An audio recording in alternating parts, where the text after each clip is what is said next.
Or you want? No, it's okay.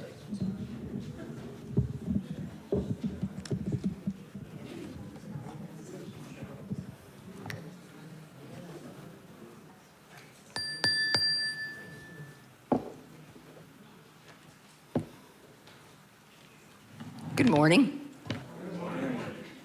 Got another beautiful hot day in South Carolina. Before we start, I do have a short announcement from Joan Watterson. Joan? Where is Joan?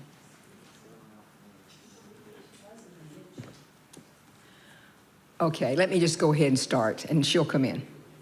Because I've seen her. I know she's back there in the kitchen. First of all, let me tell you an official welcome to the Unitarian Universalist Congregation of Columbia. Our minister is the Reverend Stephen Robinson, and my name is Pat Moore. I'm your service leader for today. On those Sundays when Stephen's not in the pulpit, such as today, we'll have a variety of interesting speakers, and Mike sure classifies, from this congregation or from recognized guests from the wider community. To those of you here within this sanctuary, please be advised that this service is being streamed on YouTube and on the website, and there's also a link to a Zoom event. We would still, of course, rather have you here in person. Please make sure that you have read the announcements in your order of service too, and also be sure to read the weekly events that are emailed to you each Thursday, as well as on the website. I urge you to keep that website open as a tab on your browser so that you can find out what's happening easily.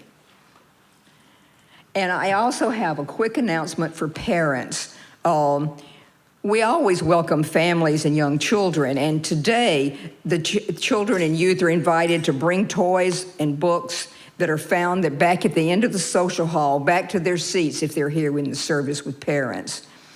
And here's some good news. We do have enough volunteers for the nursery for children under 5 for the rest of the summer.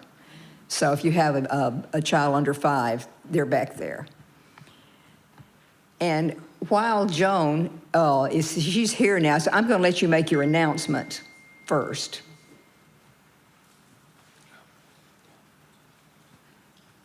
Is this working? Yes, okay, good. One of our old-time members has been a member for a long time, celebrated a birthday this past week, and she would like us to help her celebrate. Linda, Dr. Fennell. So if anybody there was something in the e-blast this last week. You all may not have read it, but you were invited to bring a dish so that we can have a little something and birthday cake and ice cream after the service for Linda to help her celebrate. And while Joan's up here, I will tell you that the flowers were donated by Joan in memory of Keitha Whitaker, who a lot of you will remember. She was the chair of our care team for years, and talk about perfect. I've never met a more caring person. And now let's have our prelude. Our prelude this morning is We Give Thanks. And in this service about gratitude, I share that I am grateful that although the soon arrival of my baby prevented me from going to the Association for Unitarian Universalist Music Ministries conference in Baltimore in person this year, I have enjoyed several days of attending a very fulfilling and informative conference online. And I'll share with you that this opening music by Wenda Luella Perkins was arranged by Susan Peck, who for the last 3 years has been my advisor in the Music Leadership Certification Program through AUU-MM.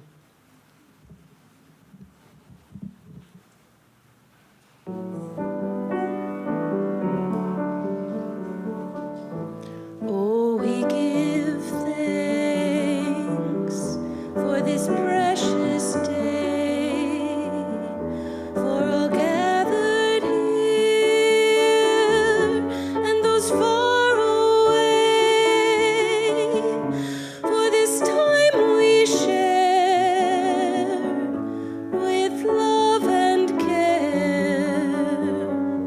Oh, we give thanks for this precious day. Oh, we give thanks for this precious day, for all gathered here and those far away, for this time we share with love and care.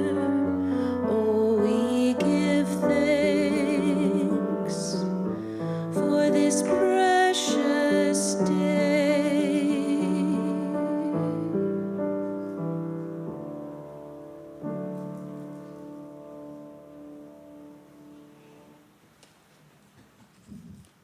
Thank you, Anna. What a beautiful way to open the service. If you'll stand with me now and let's do our covenant. Love is the doctrine of this congregation. The quest for truth is its sacrament, and service is its prayer. To dwell together in peace, to seek knowledge and freedom, to serve others with equanimity. Thus do we covenant with one another. Thank you. And welcome again. Unitarian Universalism is a diverse and non-creedal religion. We're a covenantal religion, which means that we don't have to believe the same in order to treat each other the same, with respect, equity, compassion, and dignity. Our community is based on deeds, not creeds. As Unitarian Universalists, we do side with love, and we embrace all people, regardless of age, color, race, socioeconomic status, physical ability, or religious background, or lack thereof. We've been officially designated by the Unitarian Universalist Association, the UUA, as a welcoming congregation that welcomes LGBTQ plus individuals. Now let's recognize the people that do the work of this congregation. So board members, would you please stand? And committee chairs, would you please join them? Your board members will have green name tags, but these are the people that do the work. Thank you.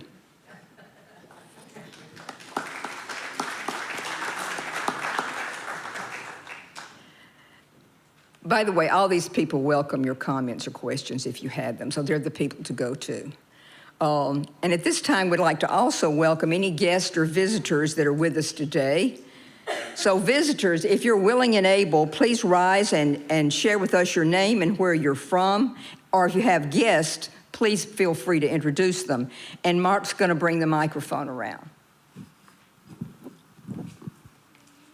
Hey, good morning.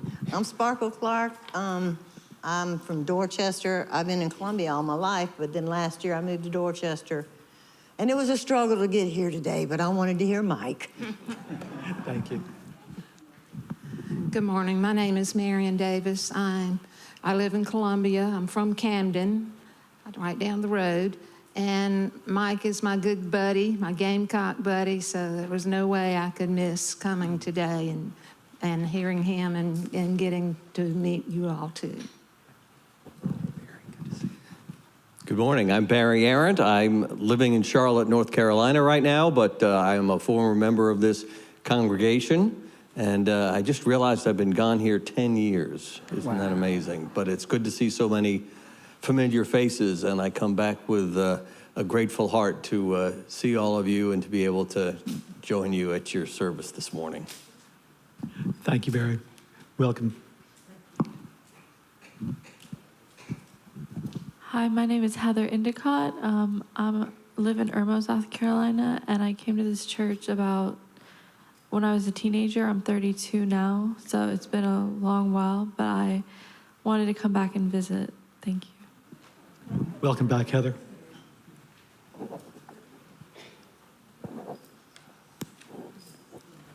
Okay, thank you. Heather, Marion, Sparkle, welcome. And welcome back, Barry. It doesn't seem like it's been 10 years. Wow. And visitors, you certainly don't have to, but if you'd like, we'd like for you to fill out a visitor's card and put it in the collection plate, and that's in the chairs in front of you, so that then we can send you our newsletters. But we will respect your privacy. You won't see us on your doorstep. We encourage everybody to wear name tags, and so we can get to know each other better. And so right now, let's just stand for a minute and greet each other.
Oh, sorry. That's all right.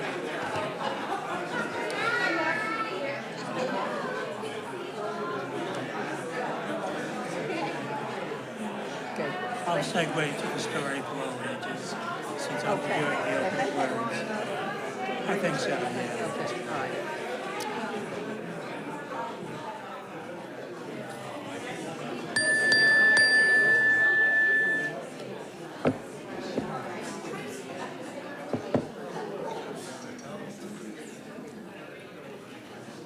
That was a hearing test, and some of you didn't pass.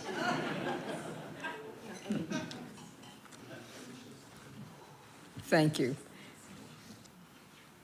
Okay, now it's time to light our chalice, which is kind of the official start of the service. And I want to introduce you today's chalice lighter, John Matchett. And I'll tell you a little bit about him while he's up here. Many of you don't know that he was installed as our newest member of the board last week.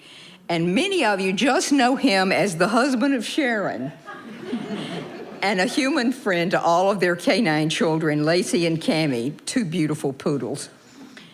John's a native of Orlando, Florida, and he's had careers in the boat business, irrigation sales and design, and he was the national sales manager of National Gateworks before he retired and settled into Columbia.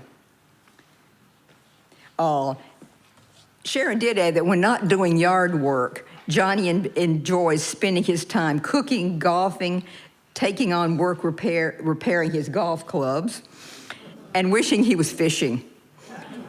His greatest joy is just being alive and having family, both human and canine, and friends to love. Thank you, Johnny.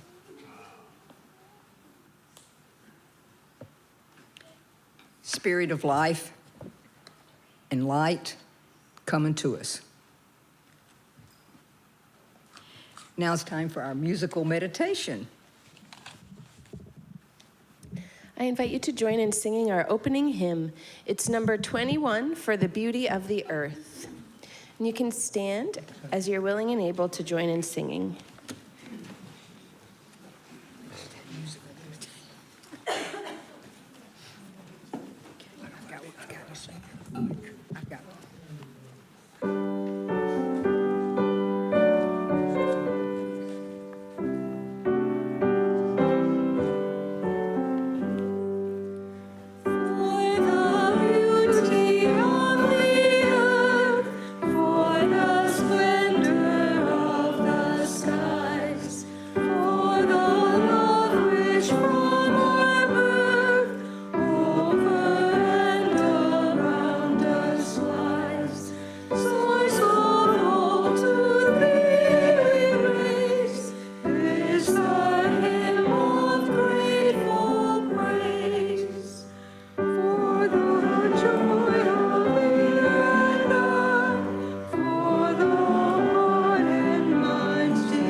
Thank you, Anna. I've never described a hymn as the musical meditation before, but it works when you told them what to sing.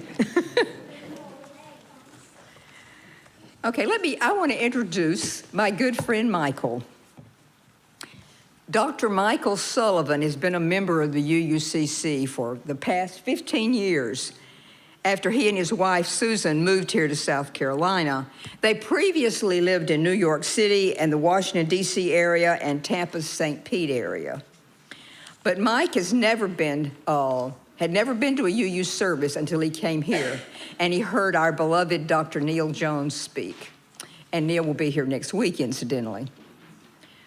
Since then, he's served on our board of trustees. He's chaired our social action and finance committees. He's also a retired clinical psychologist with a varied career in psychology. He worked in inpatient psychiatry, forensic psychology, and mental health advocacy. He's also received honorary citations from 3 different presidents of the American Psychological Association, ensuring recognition as a citizen psychologist. Mike's also, and you might know him by this, a super fan of South Carolina's women's basketball team. And he's traveled widely to follow them. You can follow his pictures on Facebook if you're on it. Coach Don Staley gave Mike a special shout out at one of their home games last season for his contributions to the team's statistics on their record-breaking attendance. Here's our opening words from Mike. Thank you very much, Pat. It's my honor and privilege to be here this morning, and I'm especially grateful for my great friends Barry and Sparkle and Marion. Barry, you may not know, is a former president of our Board of Trustees, and I was fortunate to serve on the board when Barry was president. I was secretary, and it was at that time, thanks to Barry's leadership, that we changed the share the plate collection from once a month to every week, and it's worked out magnificently ever since. So our congregation is indebted to Barry.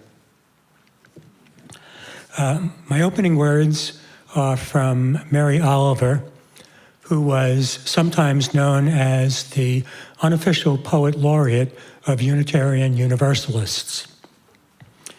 And this is her poem from a wonderful collection of her poems, Devotions, with the very intriguing and wonderful title, With Thanks to the Field Sparrow, whose voice is so delicate and humble. I do not live happily or comfortably with the cleverness of our times. The talk is all about computers. The news is all about bombs and blood. This morning, in the fresh field, I came upon a hidden nest. It held 4 warm, speckled eggs. I touched them, then went away softly, having felt something more wonderful than all the electricity of New York City. And now we'll have our story for all ages. If anyone wants to come forward, any children or any children at heart, feel free.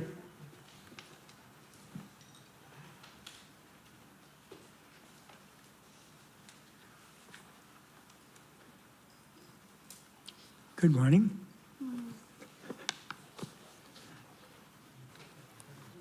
Good morning.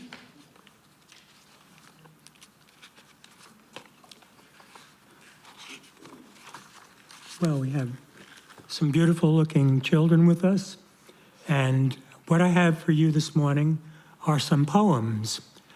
We're going to be talking about poems later on in the service and how they can be things that we enjoy and learn from. And so I have some nursery rhymes and other poems that I'm going to share. And it won't be a story with a beginning and a middle and an end, but each poem will be its own separate story. And we'll have a few of them, and they're all very short. So here's the first one. I'm going to pass it around. It's called, Did You Ever Go Fishing? Did you ever go fishing on a bright sunny day? Sit on a fence and have the fence give way.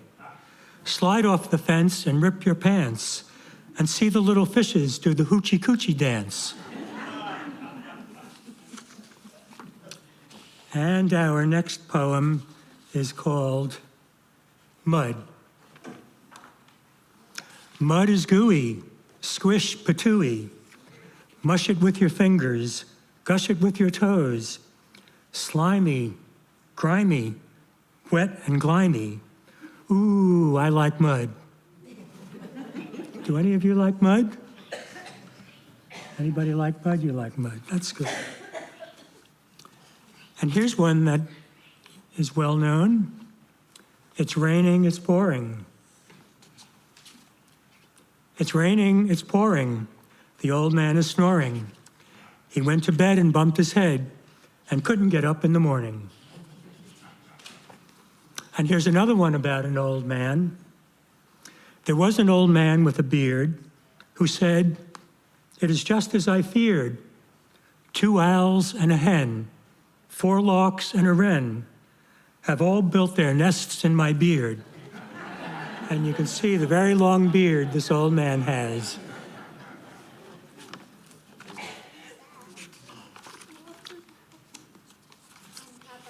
Here's one I remember from when I was a little kid. I asked my mother for 50 cents to see the elephant jump the fence. He jumped so high that he touched the sky, and he never came back to the 4th of July.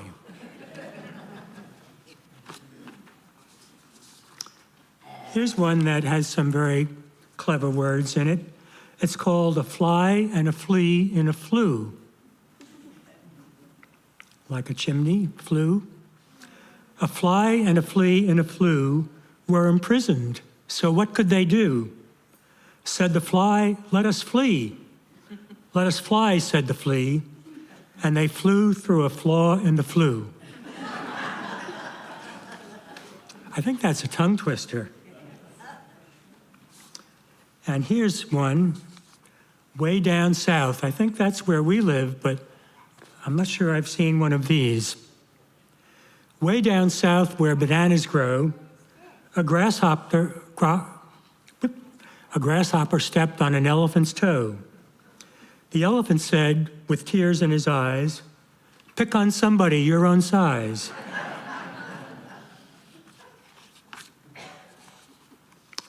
And here's one about 2 cats, the 2 cats of Kilkenny in Ireland. There once were 2 cats of Kilkenny. Each thought there was 1 cat too many. So they fought and they fit, and they scratched and they bit, till, excepting their nails and the tips of their tails, instead of 2 cats, there weren't any. And here's one about a bear. Algae met a bear met algae. The bear was bulgy, the bulge was algae. Here's a nicer one about a bear.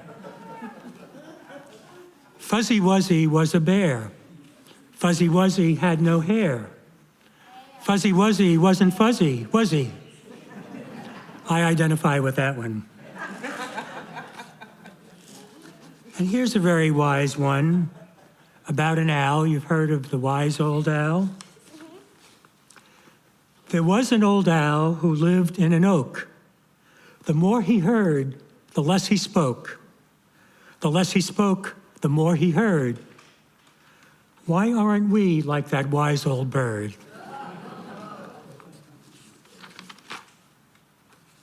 And here's another one that's very fitting for our hot summer weather.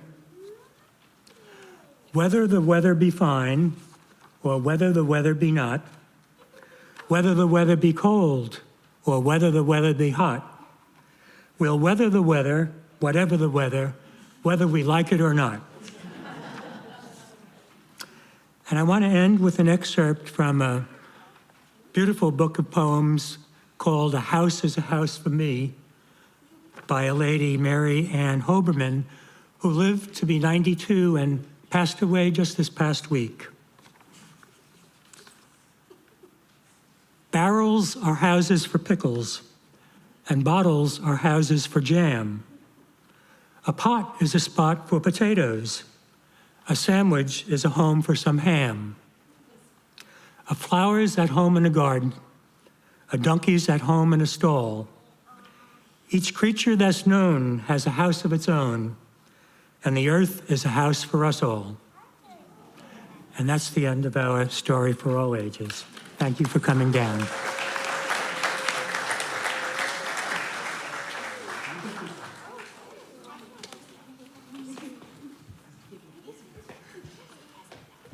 Thank you, Mike. That reminded me of mud pies. Did you go back to your childhood during some of those poems? Kids don't make mud pies anymore.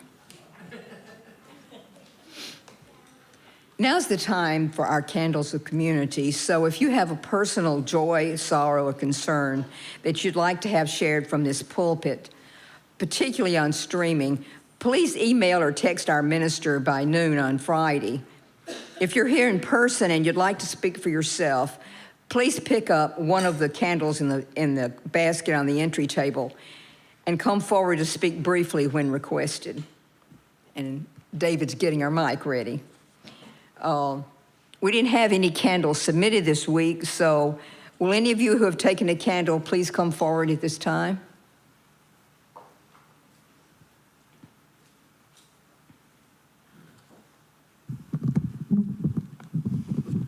Hi, I'm Larry Siegel. I have a joy this week.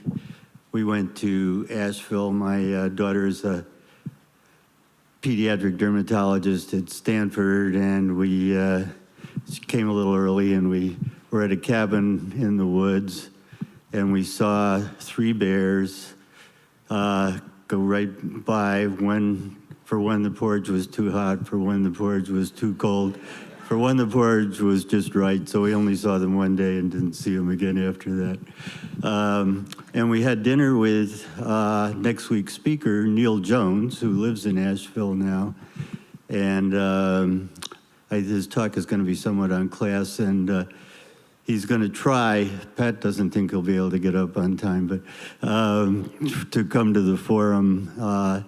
And we're sort of talking on a class kind of topic, which is the submersible versus the ship that sank with 700 people on it, and a little about each event and how they were handled differently. And might as well light the candle too, huh? Yeah.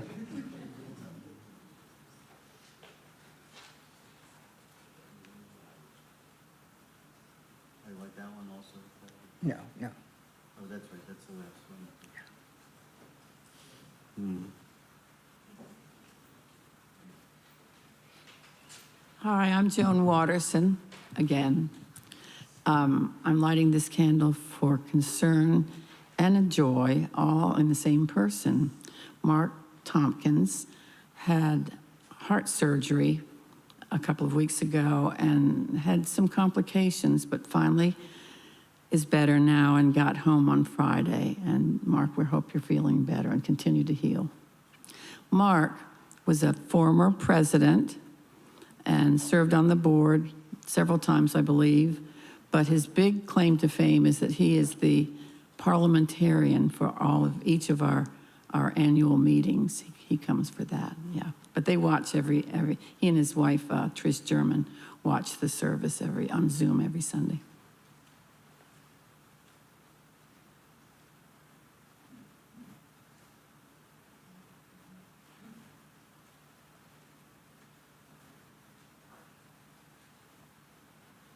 I'm Kay McFarland, and I want to light a candle for gratitude for this community.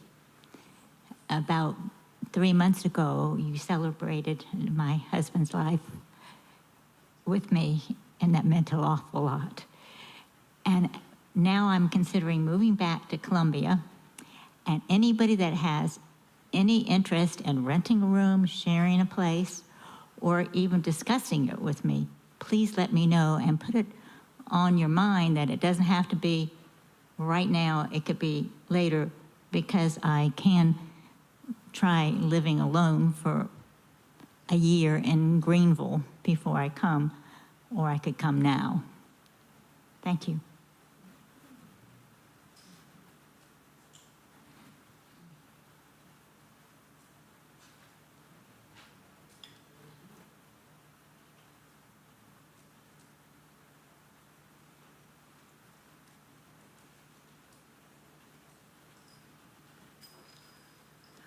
Good morning, everyone. I'm Melody Smith, and I am sharing a joy with you this morning. I practiced Buddhism before I moved to Columbia to be with the UUCC family here. And July is the season of remembrance and gratitude that is kind of a tradition in the Shin Buddhist religion. And the Ladies' Luncheon program voted to celebrate Obon, that's what we're talking about, this season of gratitude and remembrance, this Thursday. And so if you're willing and able and would like to join us, our potluck will consist of all of the participants bringing a sliced vegetable to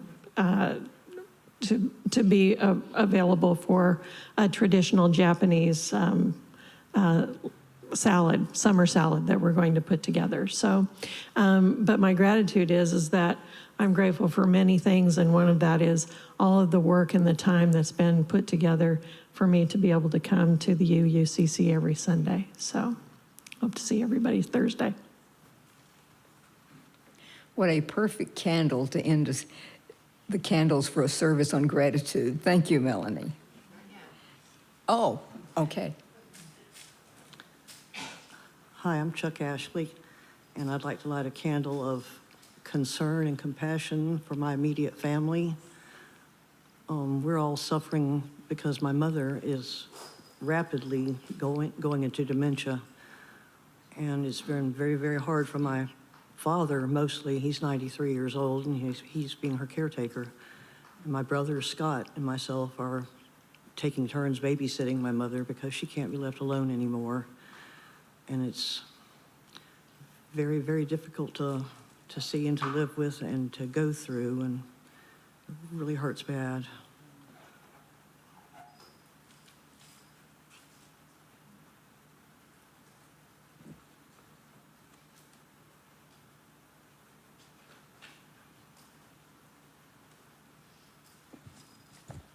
And I light one last candle for the joys and concerns that we hold in our hearts.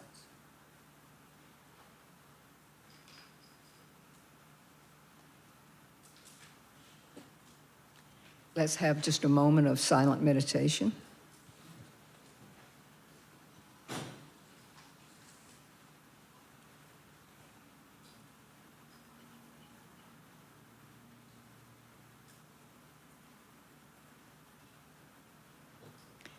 Thank you.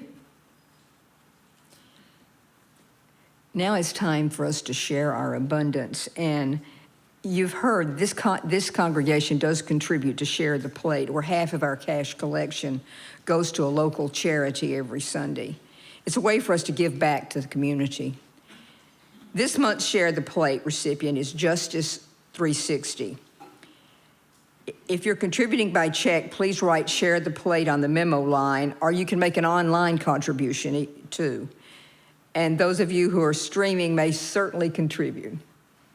You'll find the link on the UUCC website, uucolumbia.org. Ushers, if you'll please come forward. Our offertory music is God is God by Steve Earle, performed by Joan Baez.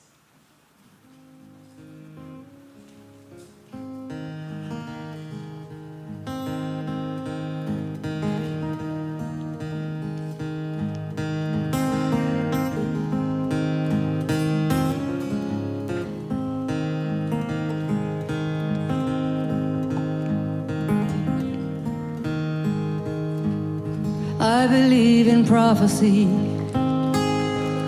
Some folks see things not everybody can see. And once in a while they pass a secret along to you and me. And I believe in miracles. Something sacred burning in every bush and tree. And we can all learn to sing the songs the angels sing. And I believe in God, and God ain't me.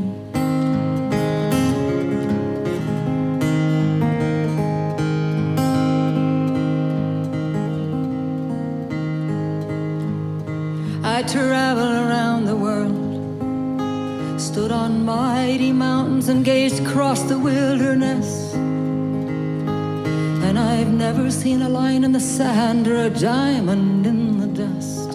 And as our fate unfurls, every day that passes I'm sure about a little bit less. And even my money keeps telling me it's God I need to trust.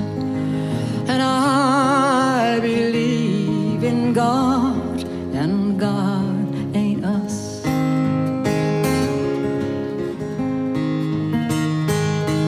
And God of my little understanding don't care what name I call. And whether or not I believe doesn't matter at all. I receive the blessings.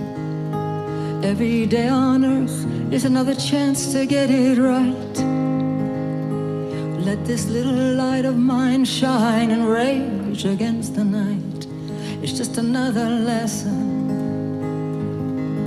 Maybe someone's watching and wondering what I got. And maybe this is why I'm here on earth, and maybe not. But I believe in God, and God is God.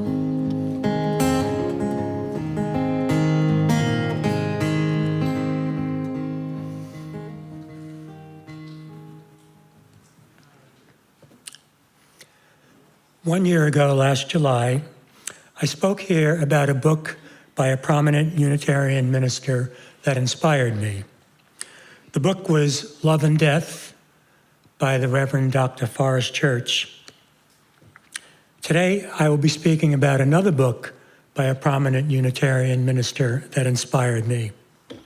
The book is The Way of Gratitude by the Reverend Dr. Galen Guengerich. As fate would have it, Reverend Guengerich is Forrest Church's successor as the principal minister of All Souls Unitarian Church in New York City. Both books address the profound questions of what is the meaning of our lives and how can we best fulfill it. For Forrest, a foundational belief might best be summarized in the following quote: "The one thing that can't be taken away from us, even by death, is the love we give away before we go." For Galen, it would be a complementary observation. Today is a one-time only gift. You will not pass this way again.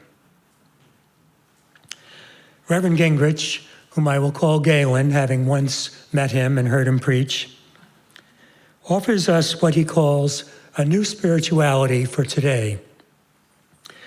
One could argue that the need for a new spirituality is dire. It has long been reported that organized religion is on the decline in the United States. People increasingly consider themselves to be spiritual but not religious, or nothing at all, the nuns. A recent survey by the University of Chicago and the Wall Street Journal examined this phenomenon. It found that compared to 25 years ago, traditional values such as religion and patriotism and community involvement have greatly diminished in importance. The only value to increase in importance was having money. With regard to religion, there is a striking decline of nearly 25% in the number of respondents saying religion is an important value. It went down from 62% in 1998 to 39% in 2023. When you look at the ways that organized religion has been making the news, perhaps it is no mystery. The Catholic Church has been paying out millions of dollars in damages to victims of pedophile priests in a decades-long scandal. The United Methodist Church has lost 113 local congregations in South Carolina alone in a schism over acceptance of LGBTQ inclusive congregations. And the Southern Baptists have officially barred women from leadership roles and expelled churches for having female pastors. Is it any wonder that fewer people identify with religion? There is a very poignant verse in a moving song by Mary Gauthier called Mercy Now.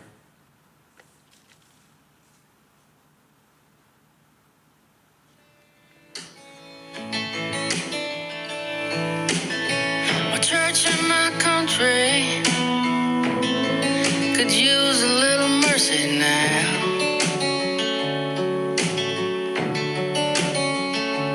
As they sank into a poison pit, it's gonna take forever to climb out.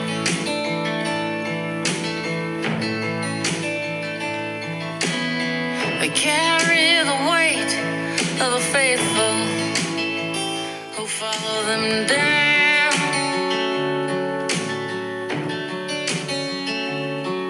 I love my church and country. They could use some mercy now.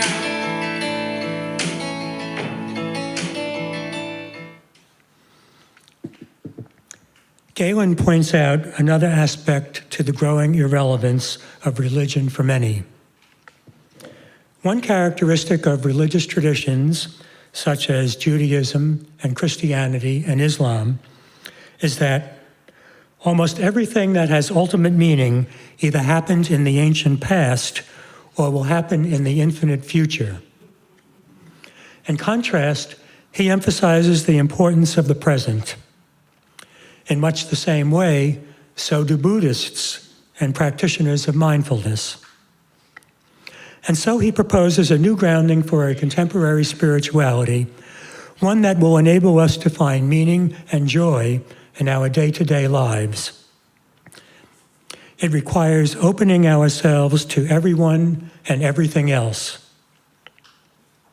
In the true Unitarian tradition, Galen accords critical significance to transcendence.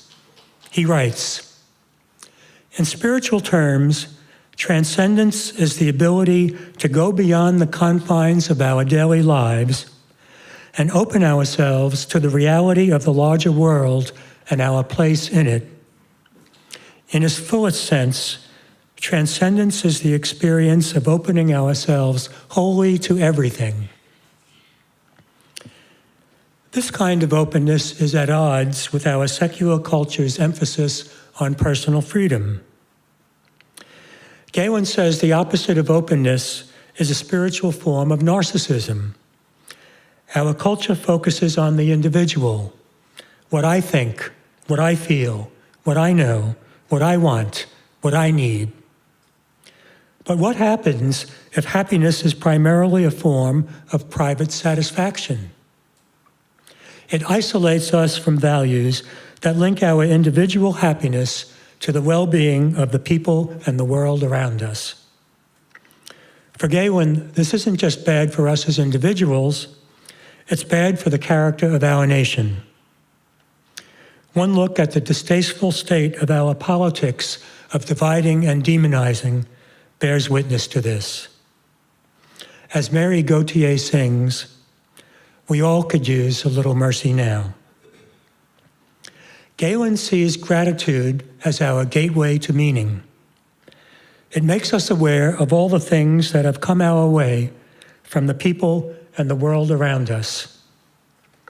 This is his central premise. We are contingent creatures. We depend on our environment for everything we need.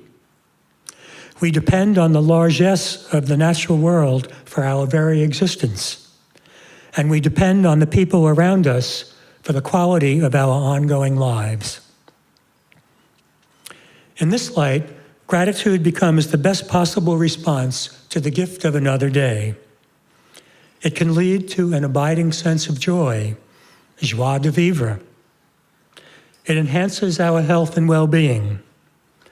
It helps us prepare for difficult times and losses because it is an openness to whatever comes our way, for good or ill. Galen comments that Jews, Christians, and Muslims tend to direct their gratitude toward God as the source of their blessings. How often have we heard the expression or said, "Thank God"? He finds this level of divine responsibility incompatible with the presence of bad and evil things in life. But that needn't preclude us from being grateful. One of the things I resonate with in the Steve Earle song that we heard Joan Baez sing is its acknowledgement of God as being transcendent. God ain't me, and God ain't us. God is transcendent even while agnostically undefined and indeterminate. Galen sees in poetry the scripture of a contemporary spirituality. A wonderful example is the sense of appreciation and astonishment that Mary Oliver wrote about in our opening words today. She found a nest of birds' eggs more wonderful than all the electricity of New York City. He often turns to poems for inspiration and enjoyment, as we did today in our nursery rhymes for all ages. Beyond poetic scriptures, Galen proposes a conceptual framework for the experience and expression of gratitude. These constitute his 7 hallmarks of gratitude. I will mention them briefly. 1, gratitude connects everything. When Galen was studying for his doctorate of divinity at the University of Chicago, he became greatly influenced by the writings of Alfred North Whitehead. Whitehead's central insight was that everything becomes whatever it becomes by virtue of how it relates to everything else. Whitehead saw God as the binding element. Galen sees in this the ultimate spiritual experience of being deeply connected to everything, past, present, and future. This puts me in mind of the words of Ecclesiastes as adapted by Pete Seeger, who was a UU. To everything, turn, turn, turn. There is a season, turn, turn, turn. And a time to every purpose under heaven. A time to be born, a time to die, a time to plant, a time to reap, a time to kill, a time to heal, a time to laugh, a time to weep. To everything, turn, turn, turn. There is a season, turn, turn, turn, and a time for every purpose under heaven. For Galen, God is the experience of ultimate belonging and being deeply connected to everything. 2, gratitude emphasizes relationships.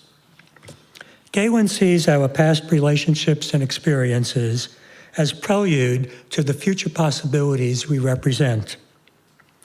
When we shift our attention from ourselves to the rest of the world, we can relate to people in ways that honor who they are as individuals, not just what they can do for us. This is a grateful perspective that makes our lives more meaningful and joyful. 3, gratitude requires reciprocity. We rely on the people and the world around us for everything. The self-made person is a myth. Galen commends the Native American tradition of blessing the sources of our sustenance, the sun, wind, clouds, trees, rain. In return for all we have been given, we owe something back.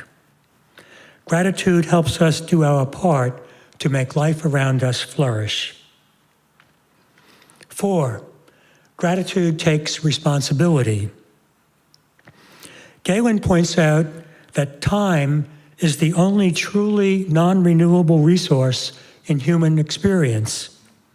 It only moves forward. Each day comes as a gift. We must treat each moment as a uniquely valuable opportunity.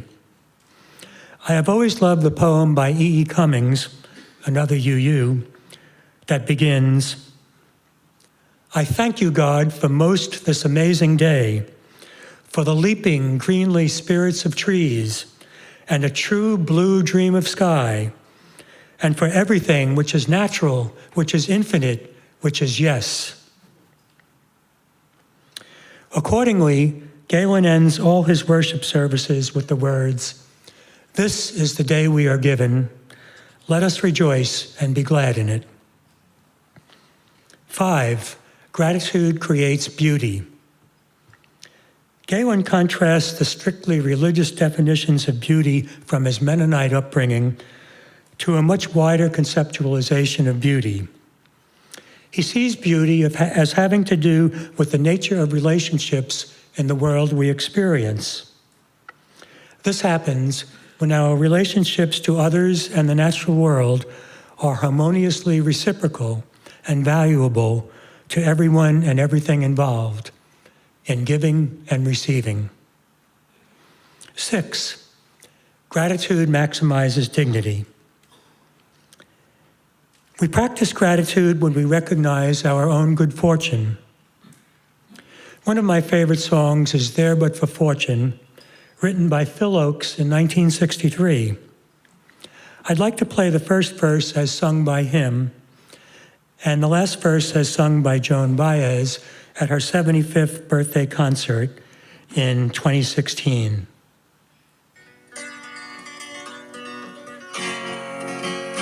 Show me a prison, show me a jail, show me a prison man whose face is growing pale, and I'll show you a young man with many reasons why, and there but for fortune may go you all right.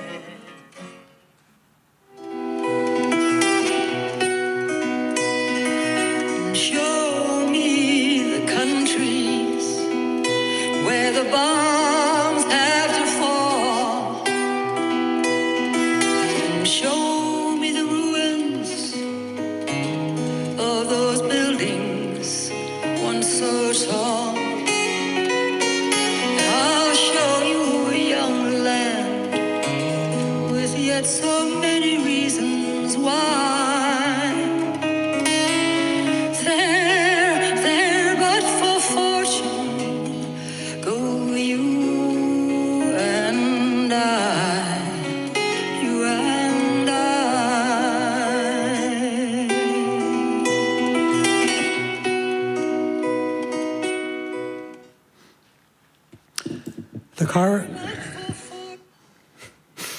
The corollary of recognizing our own good fortune is trying to help others whose circumstances of birth and life have brought bad fortune.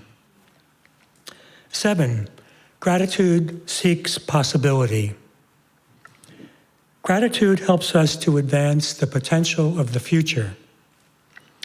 Galen sees Dr. Martin Luther King Jr.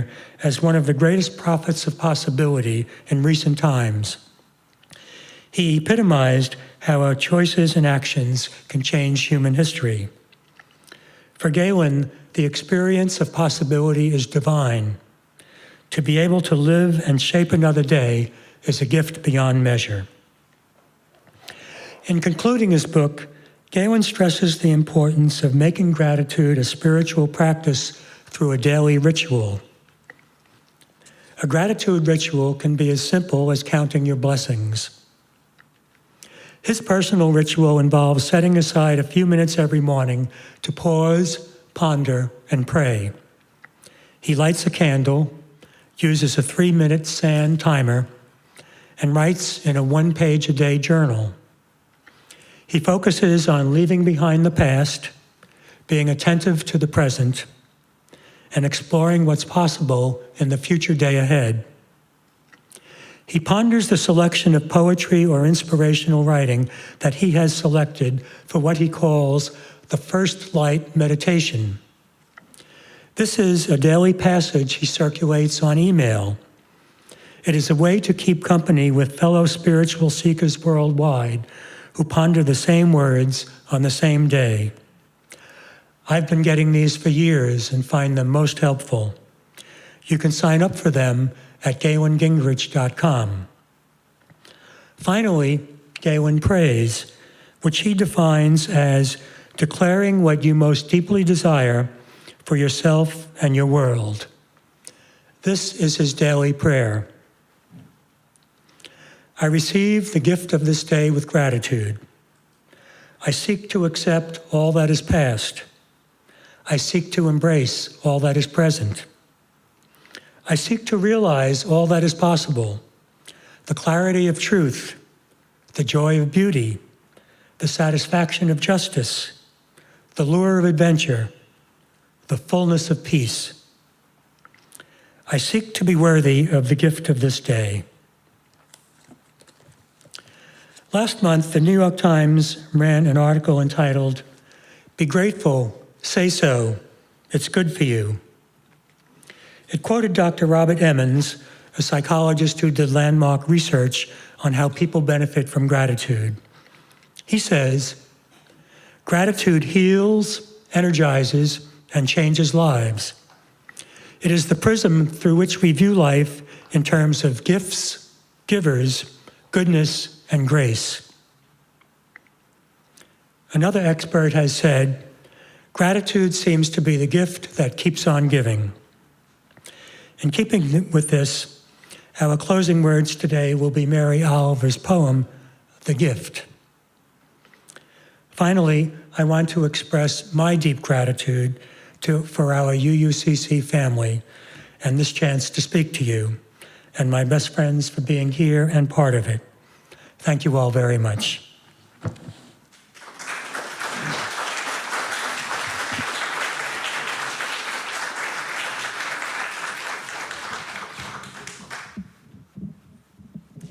I've never heard a sermon from Mike that's failed to touch me and inspire me. Thank you, Mike. Let's sing our final hymn, hymn 128. Hymn 128, For All That Is Our Life. If you can stand as you're willing and able to join in singing.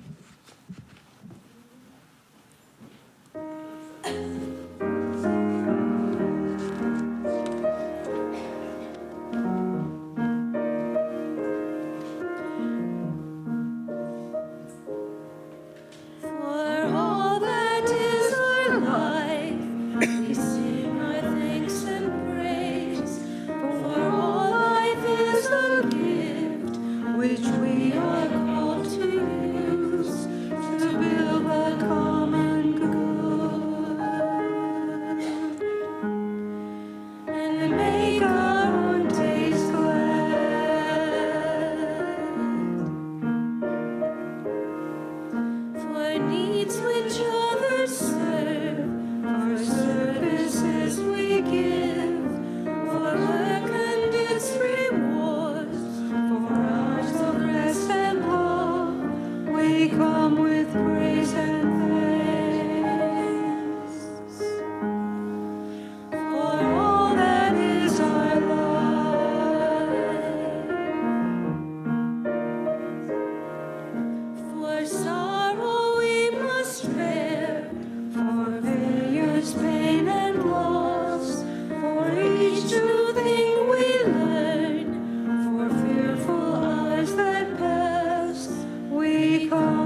The Gift by Mary Oliver. Be still, my soul, and steadfast. Earth and heaven both are still watching, though time is draining from the clock, and your walk, that was confident and quick, has become slow. So, be slow if you must, but let the heart still play its true part. Love still as once you loved, deeply and without patience. Let God and the world know you are grateful that the gift has been given.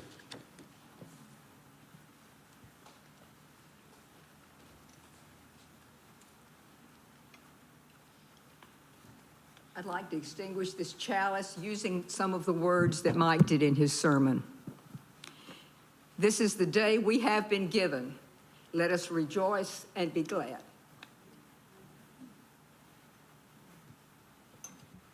If you'll join me now for the congregational benediction.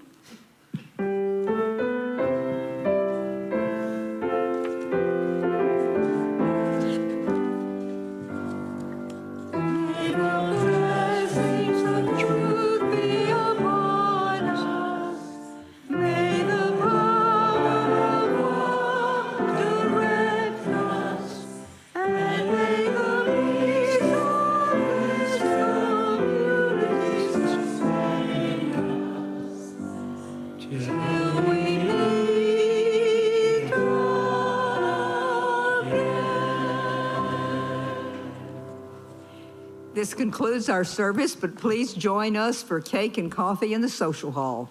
Thank you.